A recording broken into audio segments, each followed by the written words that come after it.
शतसंगाथ समायाता तदृशेश्वनारदम्। एक समय की बात है, विशालपुरी बद्रीनाथ धाम जो है वहां पर सरकारिक चारों भाई सत्संग की इच्छा से विचरण कर रहे थे, घूम टहल रहे थे। क्योंकि ध्यान भजन पूजन आज सब एकांत में तो होता है। अरे नहीं, अब इतने लोग बैठे हैं तो इतने लोगों के बीच में भजन हो सकता है। अब वो ध्यान हो तो ध्यान होने वाला तो है नहीं महाराज, ये सब एकांत की चीज है। पर सत्संग एकांत में थोड़े ही आनंद आता है। सत्संग के लिए 2-4 लोग बैठे हो, कल 2-4 लोग जाओ, कम से कम 2-4 हजार लोगों को जब लेकर के आओ तो आनंद आए। जब हम आप लोगों को देखें और आप हमें देखें और प्रेम विह्वल होकर के जब कथा का रसपान हो तो आनंद ही कुछ और है। जब संगीत हो, ताल हो, छंद हो, रस हो और उसी में भक्त हो और भक्त में भगवान हो। जहाँ भक्त नहीं वहाँ भगवान कैसे आ सकते? इसलिए भक्त की जनसंख्या बढ़ाने की जिम्मेदारी, जो एक आए हैं उन्हें कितने लाने हैं? कम से कम 3 या 2, इससे कम नहीं। यदि भक्त की संख्या बढ़ेगी तो भगवान को आना ही पड़ेगा। बोलो वृंदावन बिहारी लाल की जय। तो एकांत में आनंद नहीं आता है। तो चारों भैया विचरण कर रहे थे कि अचानक नारद जी ने देख लिया। और नारद जी देख करके बहुत प्रसन्न हो गए। संत को जब कोई भगवत रसिक मिलता है तो बड़े प्रसन्न होते हैं। आज भगवत चर्चा होगी और सरकारिकों का तो जीवन ही भगवत कथा है। कथा मात्र की जीवन, कथा ही मात्र की जीवन है जिनका। नारद जी निकट आए, बड़ा आश्चर्य हुआ क्योंकि नारद जी का मुख बहुत ही चिंतित नजर आ रहा था। चारों भैया ने देखा बहुत ही चिंतित नजर आ रहे थे, बहुत ही दुख में थे। आश्चर्यचकित हो गए और समाज की चिंताओं को दूर करने वाले परमहंस नारद जी आज इस तरीके से विह्वल होकर के बैठे हुए हैं। रहा नहीं गया, चारों कुमारों से पूछ लिया। क्या पूछा? कि कथम ब्रह्मानंदीमुखः कुतश्चिन्तातुरो भवान् त्वरितं गम्यते कुत्र कुतश्चागमनं तव। कथम ब्रह्मानंदीमुख, हे ब्रह्मपुत्र, क्या चिंता है? आपके मुख पे 12 बज रहे हैं, क्या बात है? आज नारद के मुख पे मुंह लटका हुआ है, क्या कारण है कि आपका मुंह लटका हुआ है? कुतश्चिन्तातुरो भवान्, काहे चिंता में डूबे हुए हो? आपको चिंता क्या है? आपको तो चिंता कोई होनी ही नहीं चाहिए महाराज, क्योंकि यदि आप ही चिंता करोगे तो कल्याण होने वाला कहाँ है?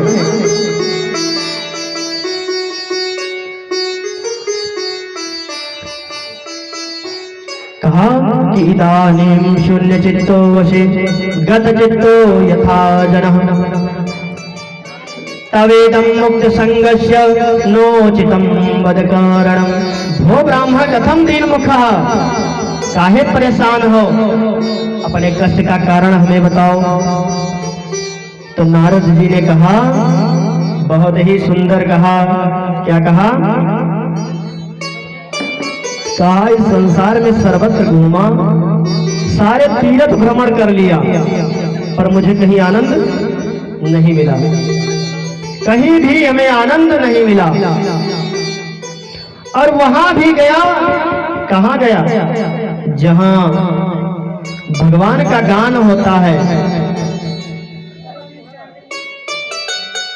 जहां पर सिर्फ एक ही गान होता है। और क्या गान होता है? आप लोग जान जाएंगे।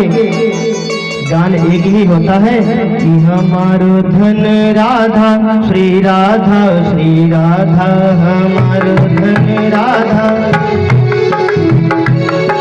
हमारो धन राधा श्री राधा, श्री राधा जीवन धन राधा राधा राधा राधा राधा हमारो धन राधा, जीवन धन राधा राधा राधा राधा राधा जीवन धन राधा राधा राधा राधा राधा हमरो घने राधा श्री राधा श्री राधा हमरो घने राधा श्री राधा श्री राधा।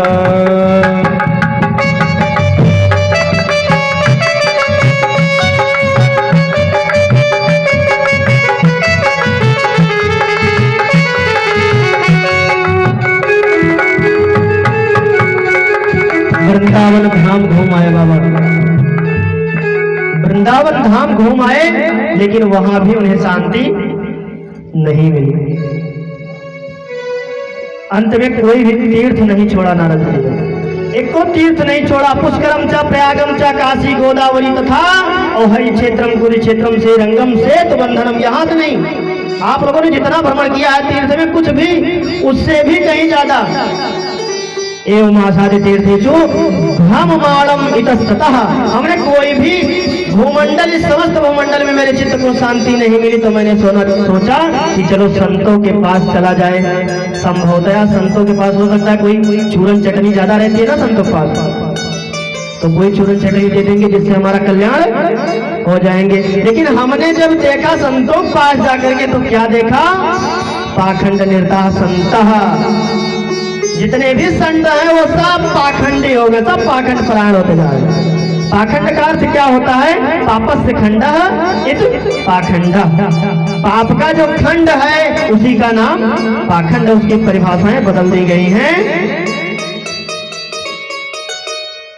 कोई कहता है यह बंगला हमारा है, कोई कहता है यह गाड़ी हमारी है, कोई कहता है यह गद्दा हमारा है, कोई कहता है घर हमारा है। और जिस दिन या घर छोड़ करके निकलोगे उस दिन कुछ काम वाला आने वाला नहीं है महाराज, क्योंकि इस घर का कोई ठिकाना ही नहीं है। इस घर के आगे पता नहीं कितने घर हैं, क्योंकि ये तो 2 दिन का मेला है महाराज। 2 दिन के बाद तीसरा दिन क्या होगा? अकेला ही है महाराज, क्योंकि बहुत ही सुंदर कहा गया है कि साथी है मित्र गंगा के जल बिंदु पान तक, साथी है मित्र गंगा के जल बिंदु पान तक, अर्धांगिनी बढ़ेगी तो केवल मकान तक, परिवार के सब लोग चलेंगे मसान तक, बेटा भी हक निभाएगा तो अग्निदान तक। और इसके आगे कौन साथी है? इसके आगे भजन ही है साथी, हरि के भजन बिन अकेला रहेगा रे मन, ये 2 दिन का मेला रहेगा, कायम न जगेगा झमेला रहेगा।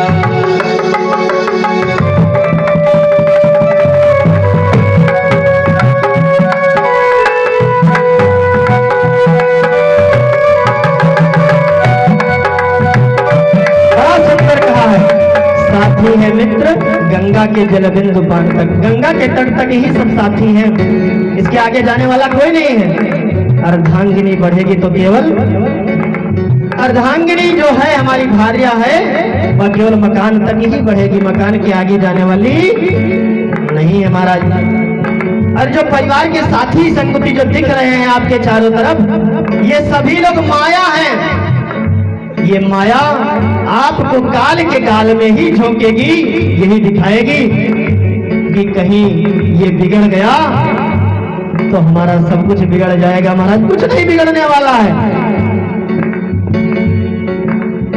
जो वो कर सकता है वो कोई कर ही नहीं सकता है। आगे कहा गया कि परिवार के सब लोग चलेंगे मसान तक।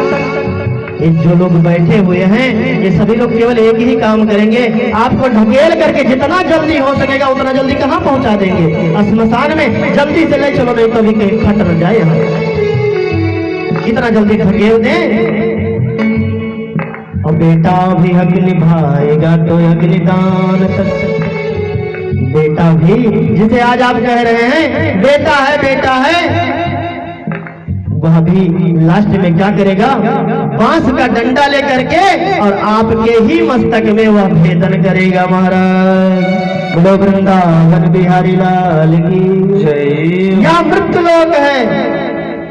नारद जी महाराज कहते हैं एवं पश्चिदे काले दोषान पर्यटन पावनी महम यमुना तट मापन्नो यत्र लीला हरि आभूत। कहते हैं मृत्यु लोक में यह सब देख करके हमारा चित्त जो था, मन था, बहुत ही विह्वल हो गया, बहुत ही कष्ट में हो गया। सोच रहे हैं कहाँ जाए महाराज। तुरंत ही ध्यान आया कि श्री धाम वृंदावन का स्मरण हो आया और वहाँ प्रभु की दिव्य लीलाएं हैं, प्राकट्य भूमि है, यमुना पुलिन पर मेरा चित्त अवश्य ही विश्राम मिलेगा। ऐसा विश्राम करके मैं सीधा यमुना तट पर कहाँ पहुँच गया। नारद जी कहते हैं वृंदावन धाम और यमुना तट पर पहुँच गया। और वहाँ पर क्या देखा महाराज। भागवत महात्म के पहले अध्याय के 38वें श्लोक में कहा गया कि तात्रश्चर्या मया दृष्टम श्रूयतां तन्मुनीश्वर एकादु तरुणी तत्र निश्राव खिन्न मनसाः। मैंने देखा कि एक युवती खिन्न अवस्था में बैठी हुई है, आंखों से अश्रुपात हो रहे हैं, रो रही है और उसके दो बुढ़े के समान अचेत अवस्था में पड़े हुए हैं। उसके सामने दो बुढ़े अचेत अवस्था में पड़े हुए हैं और तमाम देवियां उसके अगल बगल में बैठी हुई रो रही हैं, विलाप कर रही हैं महाराज। और मैं पहुंच गया वहां। नारद जी कहते हैं और पहुंच करके हमने उससे पूछा, प्रश्न किया कि भो साधो क्या समस्या है आपको क्या परेशानी है।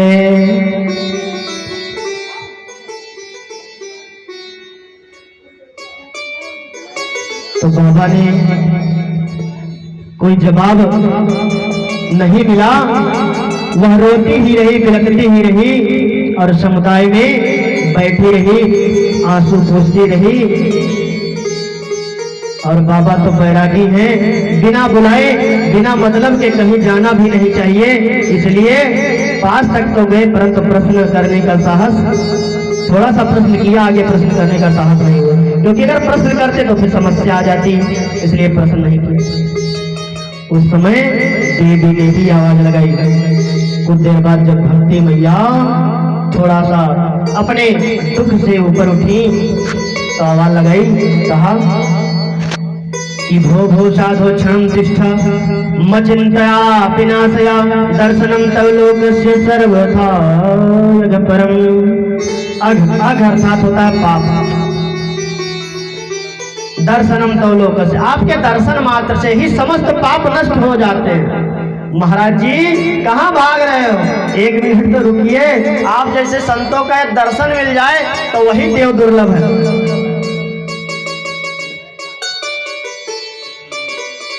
एक मिनट रुकिए, पाप ताप सब नष्ट हो जाएगा।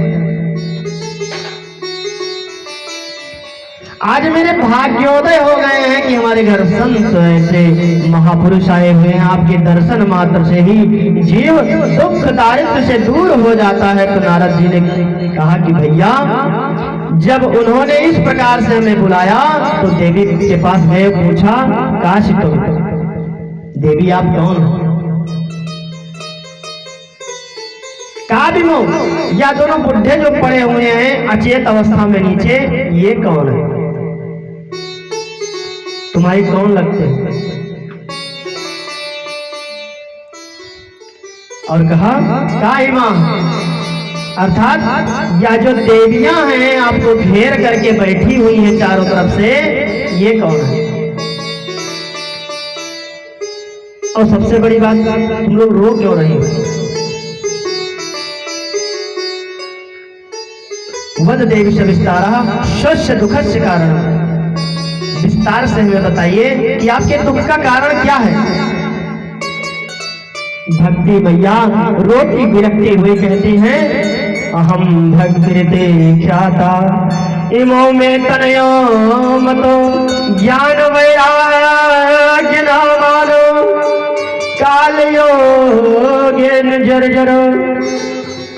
भक्ति मैया रोते हुए अपने कलुषित वचनों में कहती है, महाराज मैं भक्ति नाम से विख्यात हूँ और ये दो मेरे बुढ़े जो पड़े हुए हैं दोनों मेरे बच्चे हैं, इनका नाम है ज्ञान और इनका नाम है वैराग्य।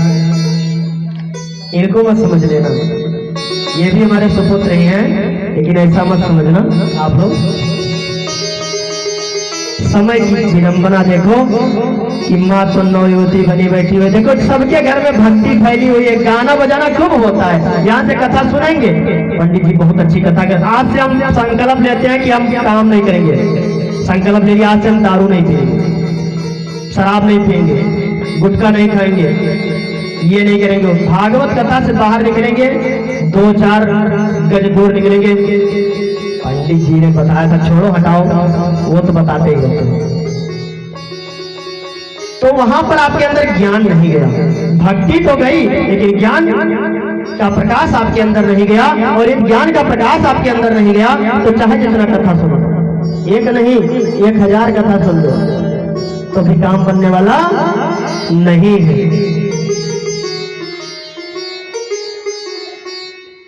भक्ति मैया कहती है, मेरे दुख का मूल कारण यही है कि मैं भी जर्जित होती जा रही हूँ। मैं अपना पूरा परिचय आपको देती हूँ, आपको सुना रही हूँ कि मैं दक्षिण भारत में पैदा हुई और दक्षिण भारत से कर्नाटक में बड़ी हुई और कर्नाटक से महाराष्ट्र आदि प्रदेशों में कहीं कहीं पर मेरा बड़ा सम्मान हुआ, पर कई प्रदेशों में ऐसा भी था जहाँ पाखंडियों से खंडित होकर मुझे पीड़ित होना पड़ा और भागती हुई भागना पड़ा। इस प्रकार से अनेक देशों का भ्रमण करते हुए और कहाँ पर आ गई, वृंदावन में पधारी। महाराज वृंदावनम पुण्यम प्राप्तम नवीने स्वरूपिणी। इस ब्रज भूमि में आते ही जो एक क्षण में कहा, पर न जाने क्या हुआ, इस भक्ति भूमि में आई मैं नवयौवना थी, लेकिन पता नहीं क्या हुआ, मेरे जो बच्चे थे एकदम से बुढ़े हो गए। मेरे बालक की यह स्थिति हमसे देखी नहीं जा रही है। बाबा कुछ भी करो, कैसे भी करो, लेकिन इनको ठीक करना अब आपकी जिम्मेदारी है। यदि ठीक नहीं करोगे तो काम बनने वाला नहीं है बाबा, इसलिए ठीक करना आपका जिम्मा बनता है। तो बाबा ने कहा कि इदम स्थानम परित्यज्य विदेशी गम्यतो मया हो। नारद जी ने सारी स्थिति को एक क्षण में समझ लिया और विचार किया कि भक्ति ज्ञान और वैराग्य को कैसे एक दूसरे के पूरक हैं और एक दूसरे के पूरक है। यदि सब लोग मजबूत नहीं रहेंगे तो काम बनने वाला नहीं है और इनका मातृत्व हमें पूरा करना है। महाराज संतान के बिना माँ का मातृत्व पूर्ण नहीं होता है, उसी प्रकार ज्ञान और वैराग्य भक्ति के पुत्र। यदि आपके अंदर भक्ति है तो भक्ति के 2 पुत्र हैं, ज्ञान और वैराग्य, उनको भी जागृत करना होगा। इसलिए ज्ञान को जागृत करने के लिए हमें क्या करना है, प्रतिदिन ना हो सके तो 2 ही श्लोक का हमें चिंतन करना है, मनन करना है और उसका अध्ययन करना है, जिससे हमारे अंदर ज्ञान हो। क्योंकि आज के समय में बहुत सारे ढोंगी लोग चल रहे हैं और ढोंग में आपको लूटते खाते चले जा रहे हैं, जिससे आप लोग बढ़ नहीं पा रहे हैं और आपका माल भी जा रहा है और आपका कुछ हो भी नहीं रहा है। महाराज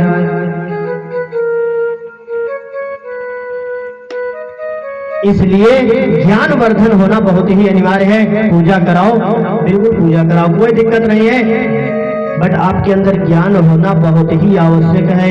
यदि ज्ञान नहीं है तो वो गलत करा रहा है, सही करा रहा है, क्या करा रहा है। आप तो भक्ति मनन से बैठे हैं, पर चयन एक बार ही करना है, दूसरे बार ब्राह्मण कुछ भी करा रहा है, आपको यदि उसकी निंदा करेंगे तो भी आप महापापी हैं। इसलिए कोई भी कार्य करें, उस कार्य को बिना टटोले हमें नहीं करना चाहिए। दूसरी बात, वैराग्य का होना बहुत ही अनिवार्य है। खूब कमाओ, खूब धमाओ, कोई दिक्कत नहीं है, खूब सारा दिन कमाओ, लेकिन लक्ष्य केवल एक, ओनली वन टारगेट, हमको केवल ईश्वर की प्राप्ति करना है। केवल टारगेट एक ही होना चाहिए। सारा दिन कमाओ, सारा दिन बोझा ढो, कोई नो टेंशन, बी हैप्पी, व्यस्त रहो, मस्त रहो, कोई दिक्कत नहीं। लेकिन हमको करना है ओनली वन वर्ड, कि हमको करना है बाबा का चिंतन करना है, बाबा का ध्यान करना है। ना मिले समय, सुबह शाम मिला करके आधे आधे घंटे, ना आधे घंटे मिले तो 10 मिनट, 10 मिनट ना मिले 5 मिनट, 5 मिनट ना मिले 2 मिनट, 2 मिनट भी ना मिले तो केवल एक ही बात बोल दो, राधे राधे। सभी लोग सीताराम ही बोल दो तो भी कल्याण हो जाएगा। भक्ति मैया कहती हैं कि सतयुग, द्वापर और त्रेता में बड़े आनंद से रही, पर अब घोर कलिकाल आ गया है। इस कलयुग में सदाचार लुप्त होता चला जा रहा है। इतने बच्चे बैठे हैं लेकिन कोई भी बच्चा सवेरे उठ करके अपने अम्मा पापा का पैर छूता है? छूते हो? नहीं छूते। तो सबसे पहले हमें क्या करना चाहिए? अपने अंदर सदाचार डालना चाहिए। सदाचार का होना बहुत ही अनिवार्य है। हमारे बहुत से ब्राह्मण हैं जो यज्ञोपवीत ही धारण नहीं करते। यज्ञोपवीत इतने महान कष्टों से माँ बाप ने इतना बड़ा किया और बड़ा करने के बाद में यज्ञोपवीत कराया, यज्ञोपवीत को धारण करना वो अपना बेइज्जती समझते हैं। ऐसे ब्राह्मण होकर के शिखा यज्ञोपवीत धारण न करके, चंदन तिलक न लगा करके आप बहुत ही, और मैं ब्राह्मण की ही बात नहीं कर रहा हूँ, मैं समस्त जातियों की बात कर रहा हूँ। तिलक तो सबको लगाना चाहिए। बोलो वृंदावन बिहारी लाल की। क्योंकि तिलक ही हमारा ये तीसरा नेत्र है और तीसरे नेत्र को जागृत करने के लिए अर्थात उन ईश्वर को प्राप्त करने के लिए हमें तिलक लगाना बहुत ही अनिवार्य है। चाहे स्त्री हो चाहे पुरुष हो, टिकुली न लगाओ तो चलेगा। माताएं टिकुली न लगाएं तो चलेगा, कोई जरूरी नहीं है कि टिकुली लगाओ। कुमकुम लगा लो थोड़ा सा। टिकुली लगाने से क्या होता है, वहां की जो चर्म है वो सफेद हो जाती है और उसमें केवल केमिकल होता है। कहीं भी नहीं लिखा टिकुली लगाना चाहिए। कुमकुम, पहले की माताएं क्या लगाती थी? कुमकुम। आज सब आर्टिफिशियल हो गया, सब आर्टिफिशियल, सारा सिस्टम बिगाड़ के रख दिया है। और बुद्धिमान वही है जो धैर्य पूर्वक अपने नियमों का पालन करते रहे, क्योंकि अभी तक तो भी बहुत कुछ मंगल दिखाई पड़ रहा है। समय ज्यों ज्यों थोड़े थोड़े शुभकर्म करते दिख रहे हैं, वह सब दिखाई नहीं पड़ रहे हैं। इस घोर कलिकाल में आप इस वृंदावन भूमि पे भी जाकर इस प्रकार नवयुवती बनकर नाच तो रहे हैं, पर अपने अंदर ज्ञान और वैराग्य को जागृत नहीं कर रहे हैं। कहा ब्रज भूमि धन्य है जहां पर इस कलिकाल में भक्ति का इस प्रकार से आदर किया जा रहा है। भक्ति मैया ने पूछा, बाबा एक बात और बताओ कि कलियुग यदि इतना दुष्ट है तो परीक्षित जी ने इसको दंड क्यों नहीं दिया? अरे इसको दंड देना चाहिए, इसको नालायक को भगा करके भगा देना चाहिए। नारद जी बोले, यदि आप पूछ रहे हैं तो ध्यान से सुनो। जिस दिन गोविंद अपनी लीला संपन्न करके परम धाम गए थे, उसी दिन कलियुग ने अपना पैर मृत्यु लोक में जमाना प्रारंभ कर दिया। उधर वो गए, उधर कलियुग ने रख दिया पांव। और परीक्षित महाराज मारने के लिए उद्धत हुए और 2 दिन सोचे कि मार दे, लेकिन कलियुग क्या हुआ, उनके शरण में जाकर के गिर गया, लेट गया महाराज, रोने लगा, गिड़गिड़ाने लगा। सब उसके अंदर दुर्गुण भरा था, एक को गुण नहीं था, लेकिन एक गुण था। वो गुण क्या था? भागवत महात्म्य के प्रथम अध्याय के 68वें श्लोक में कहा गया कि यत्फलम नास्ति तपसा न योगेन समाधिना यत्फलम लभते सम्यक् कलौ केशव कीर्तनो। एक अच्छी बात बताई, कलयुग में कुछ ना करो। द्वापर और त्रेता में तो खड़े खड़े पैर टेढ़ा हो जाता था, लेकिन कलयुग में खाली एक बार भजन कीर्तन करते रहो, नाम जपते रहो, कल्याण हो जाएगा। बाबा भी कहते हैं, कौन बाबा? तुलसी बाबा, कि कलयुग केवल हरि गुण गाहा,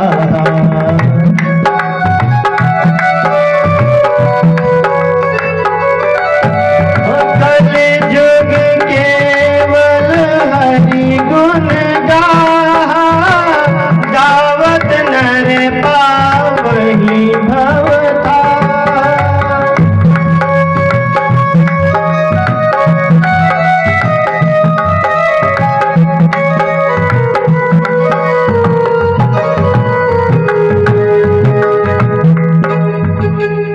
अन्य युगों में जो घोर तपस्या करने से फल प्राप्त होता था, कलयुग का एक ही प्रभाव है कि केवल भगवान का कीर्तन करो, भजन करो, थोड़ा बहुत कर लो तो भगवान उद्धार कर देंगे, लेकिन कर्म अच्छा करो। थोड़ा बहुत करो, काम तो बनेगा 100% की गारंटी है व्यासपीठ से, लेकिन उसके साथ में कर्म आपके अच्छे होने चाहिए। सब में कर्म प्रधान बताया गया है। यदि आपका कर्म अच्छा नहीं है तो आप किसी भी कास्ट से बिलोंग करते हो, ये व्यासपीठ से कास्ट का परिवर्तन नहीं किया गया, सभी लोग हिंदू ही हैं। यहाँ पर कोई यदि जाति परिवर्तन की बात की जाए तो जाति परिवर्तन किसी के ठप्पा नहीं लगा हुआ है भाई, कि लगा है? लगा है? नहीं लगा है। सभी लोग हिंदू हैं, भारतीय हैं और मानव हैं। और मानव क्यों हैं? जानते हो क्यों मानव हैं?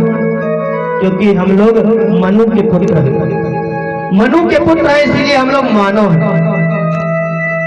इसलिए हम सभी लोगों को ना कुछ कर पाओ तो एक दीपक जला करके उसी का ध्यान करते रहो, उसी का चिंतन करते रहो, क्योंकि उसी में जाना है एक दिन। उस दीप में ही बुझ जाना है, दीप के साथ ही बुझ जाना है। नारद जी बेचारे बड़े परेशान, और परेशान काहे न रहे, भक्ति मैया दुख नहीं दूर कर पाए। सब कुछ सुनाए थे, कुछ सुनाए छोड़ा, भागवत को छोड़ करके सब कुछ सुना डाला। उपनिषद, चारों वेद, 18 पुराण, कुछ भी छूटा ही नहीं, लेकिन टुनटुनी तक न आया। ज्ञान और वैराग्य हल्का भी उठे ही नहीं, उनके अंदर कोई जागृति ही नहीं हुई, और जागृति नहीं हुई। नारद जी परेशान है, कोई लाभ नहीं हो रहा है। भविष्यवाणी हो गई, और भविष्यवाणी क्या हुई कि व्योम वाणी तदैवा भूम्ना ऋषे खिद्यता मिले उद्यमः सत्फलम् यैषो भविष्यति न संशयः। आकाशवाणी ने निर्देश दिया कि नारद जी उद्यम करो। अब बताओ और कौन में उद्यम करे? नारद जी का पारा 7वें आसमान पे, अरे इतना सब कुछ कर डाला, कुछ छोड़ा ही नहीं किया, कुछ छोड़ा, सब कुछ सुना दिया। अब कहाँ बचा है बाबा? यदत् कर्मं कुसत्कर्मं सुरते तम समाचरः।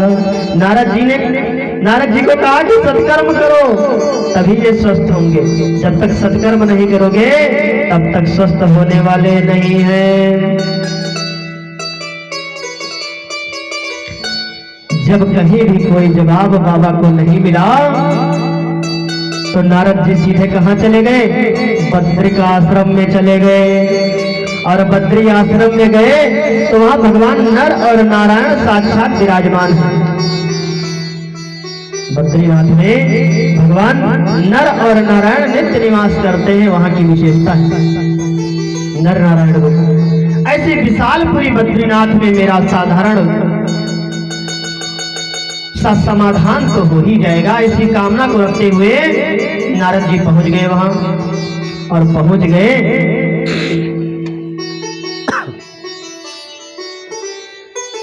और यही सोच करके नारद जी बद्रीनाथ में विचरण कर रहे हैं कि सनकादिक चारों भैया से भेंट हो गई। चारों भैया घूम रहे हैं और चारों भैया से भेंट हो गई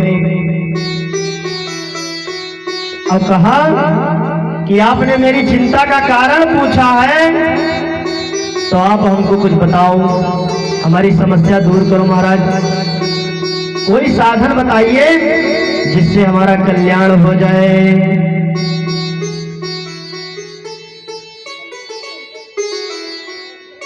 कहा वहां भगवान के जो भी पार्षद हैं उन सबका कल्याण यदि ये कर सकते हैं तो हमारा कल्याण क्यों नहीं करेंगे, क्योंकि इन्होंने ही तो श्राप दिया था द्वारपालों को और बाद में आशीर्वाद भी दिया। ऐसा हिंगमात्रेण द्वारपालो हरे पुरा भूमो निपातितो सद्धो यज्ञपातपुरम गतो। भृगुटी टेढ़े करने मात्र से नित्य पार्षद जो थे वो नीचे गिर गए और आपकी कृपा से फिर पुनः अपने स्थान पर पहुंच गए। यह आपकी प्रतिभा और तपस्या ही है महाराज। नारद जी मुस्कुराए, बोले इतनी छोटी सी बात को लेकर के तुम इतना परेशान हो, बिल्कुल चिंता न करो। नारद जी से कह रहे हैं सरकादिक, इतनी छोटी सी बात को लेकर के आए हो और इतनी छोटी सी बात मैं चुटकियों में सॉल्व कर दे रहा हूँ, चिंता मत करो। माम चिंता गुरुदेवर से हर्ष चित्ते समावह औपायम सुख साध्यो अत्र वर्तते पूर्व एव हि। इतना सुंदर व्यास जी महाराज जी ने लिखा है।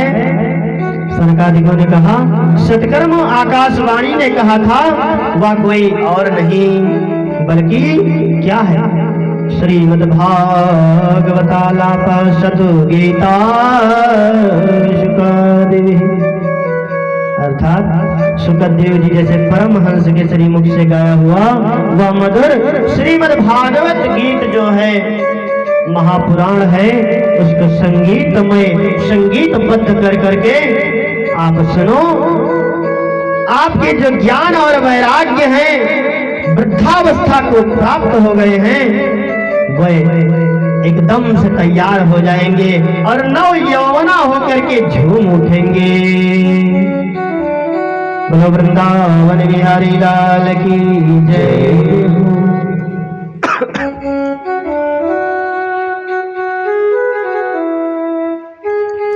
सुखदेव जी जैसे परमहंस के श्रीमुख से यदि गाया हुआ आप जा करके सुना दें तो आपका कल्याण हो जाए। जैसे ही नारद जी ने सुना और नारद जी पहुंच गए कहां, भक्ति मैया के पास, और भक्ति मैया के पास ज्ञान और वैराग्य दोनों बुद्धे अवस्था में लेटे हुए हैं, अचेत अवस्था में और अचेत अवस्था में लेटे हुए हैं। तो फिर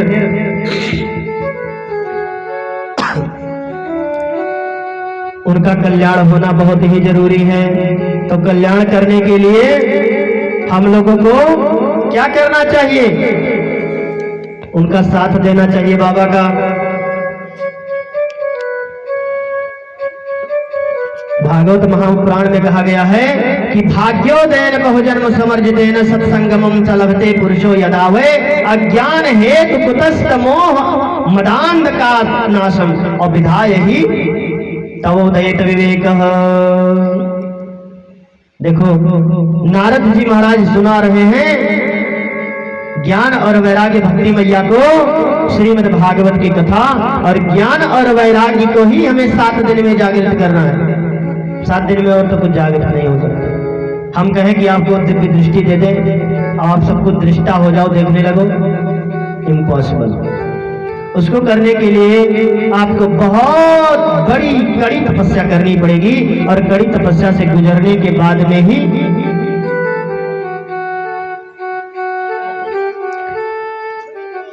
गुजरना है। जब कड़ी तपस्या करोगे तभी कल्याण होने वाला है। तो आ गए नारद जी और सुना दिया श्रीमद् भागवत 18,000 श्लोक बैठ करके सुनाया, आधे में ही टनाटन। बोलो वृंदावन बिहारी लाल की जय हो। श्रीमद् भागवत महापुराण की जय हो।